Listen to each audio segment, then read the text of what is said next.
আজকেই তো 2024-এর শেষের দিন, মানে আজকে লাস্ট 31শে ডিসেম্বর। তো কার কি প্ল্যান আছে বলো? আমার আপাতত কোনো প্ল্যান নেই। সকাল সকাল যেটা কাজ আর কি, রোজকার রান্নাঘরে গেছি, রান্নাবান্না করছি। আজকে কি রান্না করি দেখি। মঙ্গলবার, নিরামিষ তো করতেই হবে। আর এদিকে এই যে আমার পুচুবুড়ি পড়তে বসে গেছে। আর মানে তো লাস্টের দিন, বছরের শেষের দিন, দেখা যাক কি কি রান্না বান্না করতে পারি। সারা বছর ব্লগ তৈরি করছি, আজকে লাস্টের দিন ব্লগ বানাবো না, সেটা হয়? তো দেখি কি কি করি, চলো তোমাদের সাথে শেয়ার করছি। আর ওই যে লাজুক চলে গেল, ও ধারে কাছেও ঘেসবে না, ঠিক আছে, ও থাক। তো চলো লাস্টের দিন কি কি করা যায়।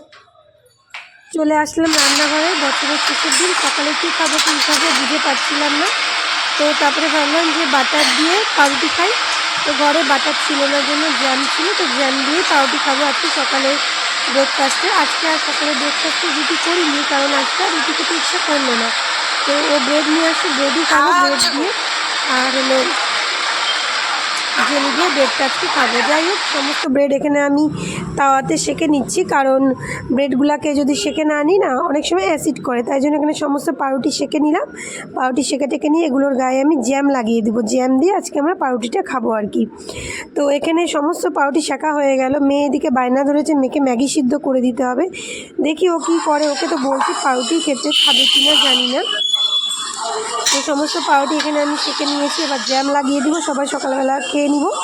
আর রান্নার মধ্যে আজকে বেশি কিছু রান্না করিনি, বাঁধাকপি করছি আর শোল মাছ এনেছিল, শোল মাছের ঝোল করব আলু ফুলকপি দিয়ে, আর করব একটু আলু ভাজা, একটু ফুলকপি ভাজা, আর থাকছে ভেজ ডাল। তো এই হলো আজকের রান্না, মানে বছরের শেষ দিন এই হলো রান্না করলাম। কারণ আজকে তো আমাদের মঙ্গলবার, তো নিরামিষও করেছি আমিষও করেছি, এখন যে যেটা খাবে আর কি। আর বছরের প্রথম দিনে কি রান্না করব জানি না। তো এখানে শোল মাছটা আলু ফুলকপি দিয়ে করলাম, জন্য জল দিয়ে দিলাম। জল দিয়ে মাছগুলো সব ছেড়ে দিলাম। এদিকে বাঁধাকপিটা একটু ভাপিয়ে নিচ্ছি গরম জলে, তাহলে খেতে স্বাদ হয়, সিদ্ধটাও বেশ ভালো হয়। তো যাই হোক, রান্নাবান্না সব হয়ে গেছে। এখানে বাঁধাকপি করলাম, এখানে আলু ফুলকপি ভাজা করলাম, আর এখানে হলো শোল মাছ করলাম আলু আর ফুলকপি দিয়ে। যাই হোক, এই হলো আজকের আমাদের বছরের শেষ দিনে রান্নাবান্না। তো এইভাবেই আজকের বছরের শেষ দিনটা কেটে গেল। তো আসছে বছর আবার হবে।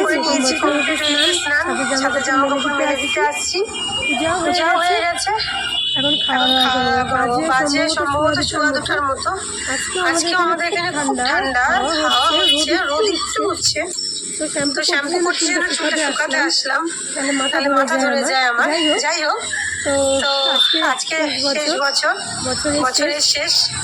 তো এই তো বাড়িতেই কেটে গেল বছরের শেষ। রান্না বান্না খাওয়া দাওয়া এইসব করি। কালকে 5 জানুয়ারি, দেখা যাক কোথাও যেতে পারি কি না। তো তোমরা কি করছো এই লাস্ট ডিসেম্বর এবং 5 জানুয়ারি অবশ্যই জানিও। আমার ব্লগটা এই পর্যন্তই থাকলো, সিম্পল সাধারণ ডেইলি ব্লগের মতো। তো আর যদি এই লাস্ট মানে এই 2024-এ কারোর সাথে আমার কোনো ঝগড়াঝাটি মন কষাকষি হয়ে থাকে, তাহলে সবাইকে সরি বলে দিচ্ছি। নতুন বছর আসছে, আবার ফ্রেন্ডশিপ করতেই হবে। তো কেউ মন খারাপ করো না, সবাইকে সরি বলতে যদি আমি ভুলভাল করে থাকি কিছু। তো চলো, ভালো থেকো সবাই। নতুন বছর অনেক অনেক সবাইকে শুভেচ্ছা থাকলো। নতুন বছর সবাই খুব আনন্দে কাটাও, খুব মজা কাটাও, ভালো থেকো সবাই।